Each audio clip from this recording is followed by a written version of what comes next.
저는 공포 영화 같은 무서운 영화를 좋아하지 않습니다. 정확히 말하면 싫어한다고 해도 과언이 아니죠. 솔직히 공포 영화를 보고 난 다음에는 그날 밤은 잠을 이루기 매우 힘들었습니다. 그래서 저의 비밀을 이야기하자면 그날만큼은 TV를 켜놓고 잘 때가 있습니다. 어쩌면 제가 새벽 기도를 못 나왔던 적이 있었다면 혹시 그 주변에 공포영화 같은 공포물을 보았기 때문이 아닐까 하는 옛날 일도 한번 생각해 보기도 합니다. 여러분들은 혹시 어떻습니까? 공포영화를 혹시 좋아하시는 분들도 있을 거고, 아니면 공포영화를 보기 싫어서 바로 채널을 돌리시는 분도 있을지도 모릅니다. 제가 제일 무서워하는 공포영화의 제목을 하나 소개하고자 합니다. 제가 제일 무서워하는 공포영화는 처음 본 공포영화입니다. 진짜 이런 제목이 있는 게 아니라 제일 처음 본 공포영화를 제일 무서워하지만 그 똑같은 영화를 두 번째 볼 때는 별로 무섭지 않다는 뜻입니다. 왜 그런지 아십니까? 처음 볼 때는 귀신이나 요즘에는 좀비물이 좀 유행하죠. 좀비가 언제 등장하지를 몰라요. 그래서 무섭습니다. 그런데 두 번째 볼 때는 언제 그들이 등장하는지를 그 시간 타이밍을 제가 알기 때문에 두 번째로 봤을 때는 별로 무섭지 않습니다. 솔직히 두 번째 봐도 진짜 무섭다면 고개를 돌리거나 아니면 잠시 화장실을 갔다 오는 것도 하나의 방법이기도 하죠. 여러분들도 혹시 제일 무서워하는 공포영화의 제목이 저와 같을지 않을까 하는 생각도 해봅니다. 우리는 드라마나 영화를 자주 봅니다. 왜냐하면 거기서 우리의 삶이 있고 거기서 던지는 메시지가 우리 자신을 돌아볼 때도 있기 때문이죠. 거기서는 주인공이 어떨 때는 어려움을 겪습니다. 위기를 겪을 때도 있죠. 그러나 우리는 드라마를 보다 보면 결말이 대충 보이지 않습니까? 나중에 주인공이 행복해졌다. 그렇기 때문에 드라마를 보다 보면 중간중간에 어떤 어려움이 있어도 나중엔 주인공이 행복해질 거라는 결말을 알기 때문에 어쩌면 크게 동요하지 않고 드라마나 영화를 즐길 수 있는지도 모릅니다. 그렇기 때문에 어떠한 순간이 와도 결말이 해피엔딩이라면 그 어려움도 어려움이 아닐 수도 있는 거죠. 그 이유는 결과를 알고 있기 때문입니다. 제가 굳이 이런 새벽에 이런 얘기를 하는 이유는 우리 그리스도인의 삶 또한 똑같지 않나 하는 생각이 들 때도 있습니다. 그리스도인들도 살다 보면 어려움이 있고 고난도 있고 박해도 있고, 물론 박해라고 해서 옛날처럼 콜로세움에 던져지는 일은 극히 좀 드물겠지만 분명히 어려움은 있습니다. 그런데 그리스도인은 그런 어려움 중에서도 희망을 갖고 살아갑니다. 왜냐? 그리스도인의 결말을 알고 있기 때문이죠. 시편 116편 10절에 이렇게 써 있습니다. 내가 크게 고통을 당하였다고 말할 때 나는 믿었도다 라고 말하죠. 사도 바울은 이 구절을 인용하여서 어려움 중에도 믿음을 갖고 있다고 오늘 우리가 읽은 말씀에 말하고 있습니다. 그리고 바울은 고린도 교회 성도들에게 나도 이렇게 믿고 있으니 고린도 교회 성도님들 여러분들도 나처럼 믿음을 갖기를 바랍니다 라고 말하고 있죠. 어떤 시련과 고난과 역경이 와도 고린도 교회 성도들은 믿음을 지켜왔으며 그들에게 위로와 격려를 주는 것이 우리가 읽었던 고린도 후서의 내용입니다. 그런데 고난과 역경이 와도 믿음을 저버리지 않고 지켜왔던 것이 나중에 승리할 것이라는 사도 바울의 메시지가 있기도 하죠.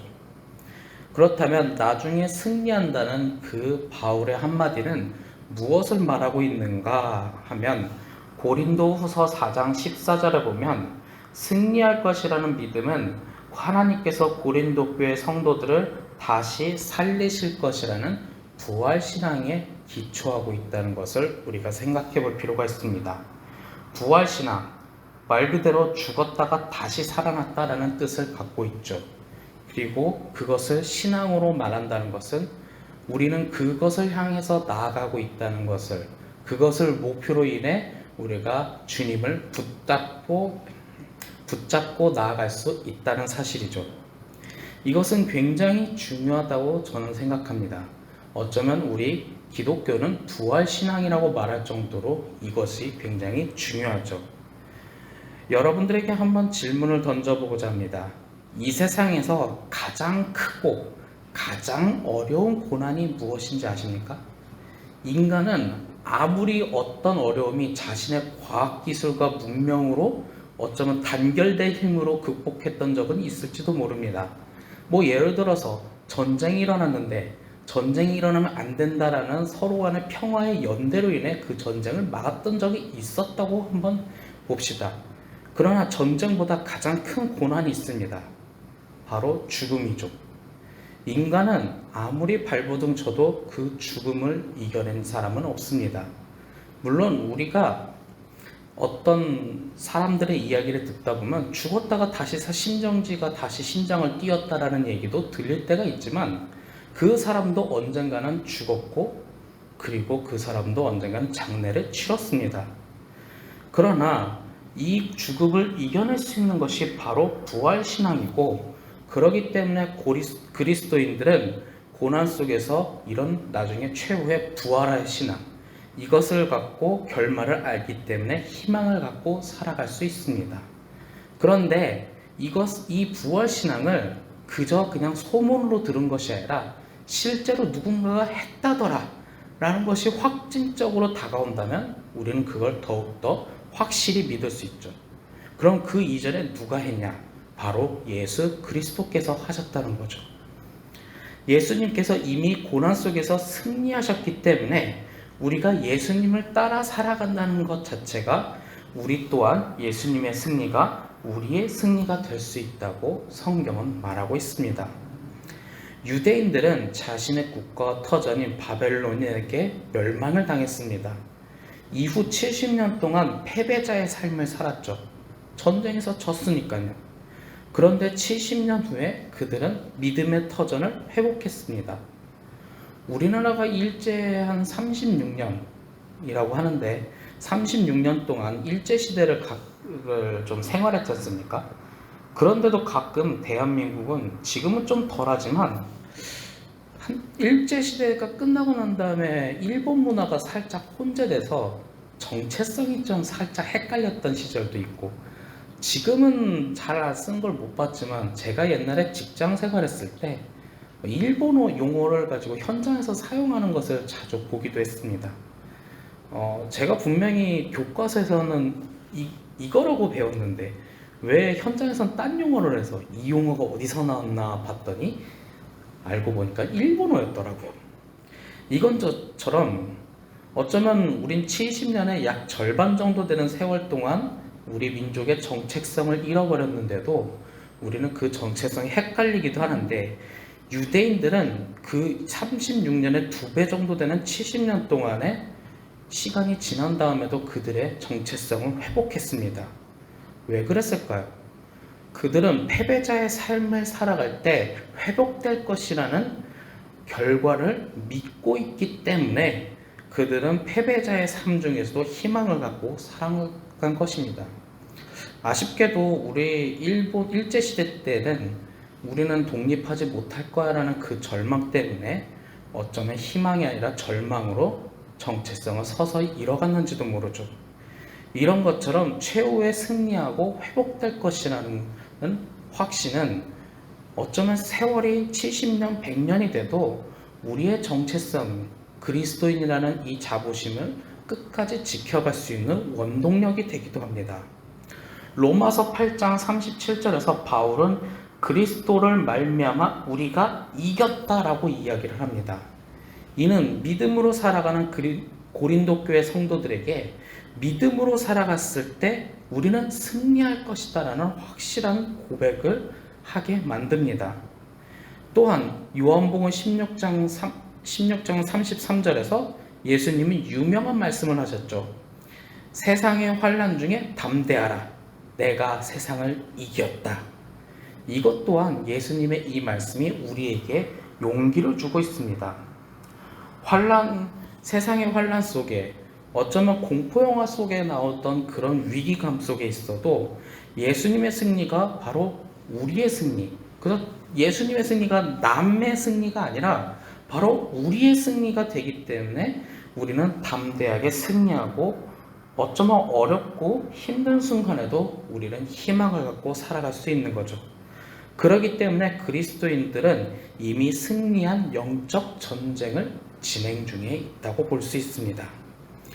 고린도후서 4장 15절에서 바울은 그리스도로 말미암아 하나님께 영광을 돌린다고 말합니다.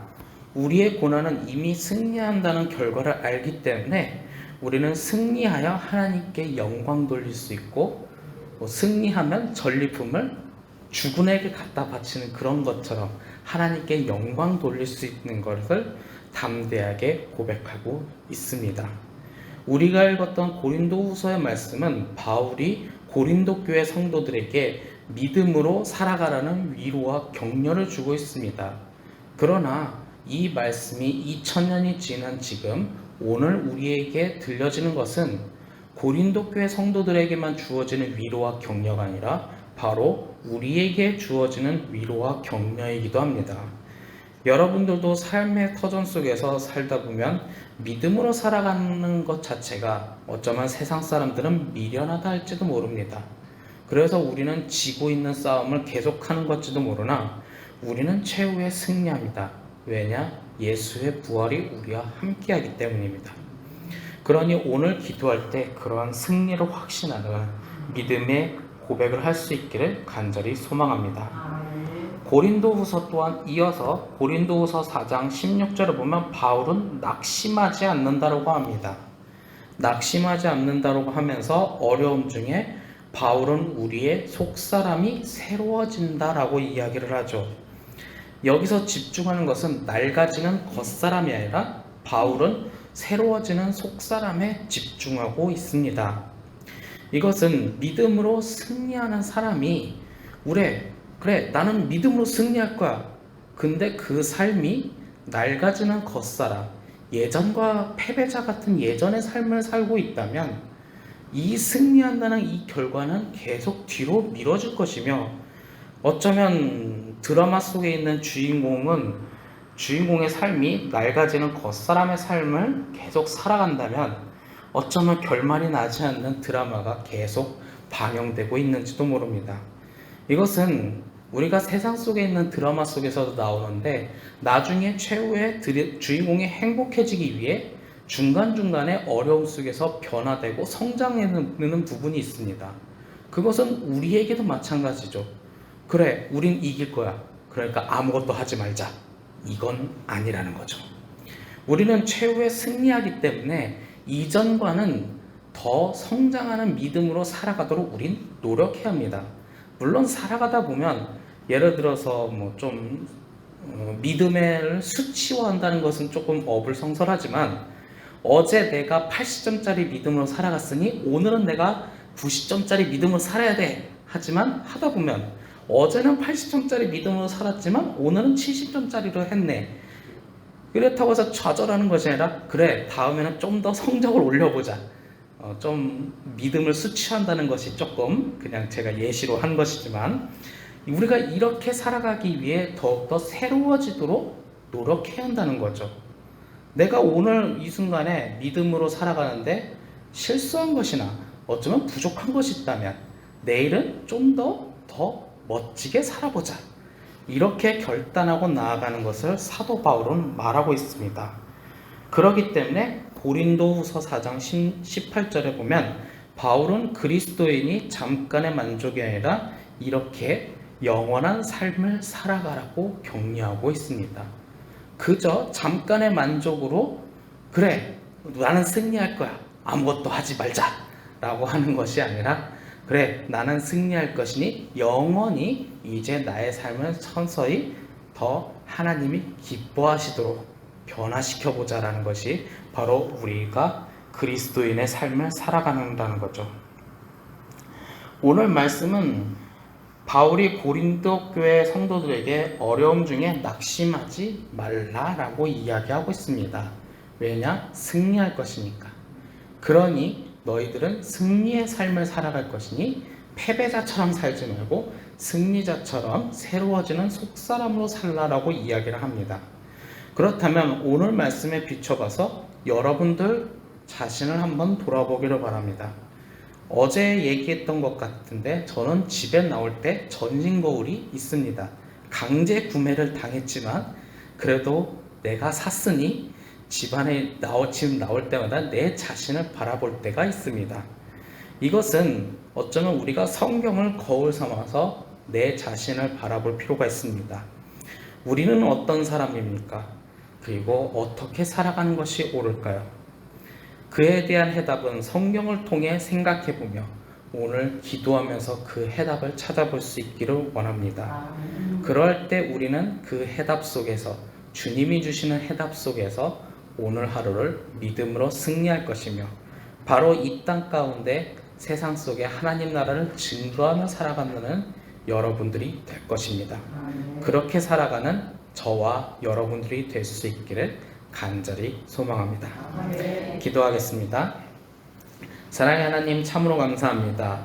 오늘 이 말씀 중엔 어쩌면 바울이 고린도 교회 성도들에게만 말하는 말씀처럼 보이기도 합니다. 하지만 2000년이 지난 지금 우리에게도 이 말씀이 주어지는 것은 이것은 우리에게 주시는 하나님의 말씀입니다. 그렇기 때문에 이 말씀으로 우리가 힘을 얻고 위로를 얻고 격려를 받습니다. 그리고 세상 가운데 믿음으로 살아가고자 합니다. 주님, 우리는 부족하지만 그래도 결말을 알고 있는, 결과엔 우리가 승리할 것이라는 믿음으로 살아갑니다. 그러니 오늘 하루하루 우리가 새로워지는 속사람으로 살아갈 수 있도록 주님, 우리의 삶을 이끌어 주시옵소서. 우리의 마음을 굳건하게 하여 주시옵소서. 그리고 우리를 통해 이 세상에 주님의 사랑을 증거하기를 원합니다. 그렇게 살아갈 수 있도록 도와주시옵소서.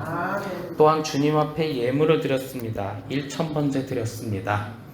이 예물은 어쩌면 세상이 작다 하지만 주님께서는 그 작은 것을 들어 쓰십니다. 그리고 이 작은 것이 주님의 소망과 주님의 꿈의 한 부분이 되기를 원합니다. 그렇게 꿈과 꿈이 모여 그리스도의 역사, 하나님 나라를 드러내며 살아갈 수 있을 것입니다. 주님 도와주세요. 언제나 함께 하신 아버지께 감사드리며 주 예수 그리스도의 이름으로 기도했습니다. 아멘.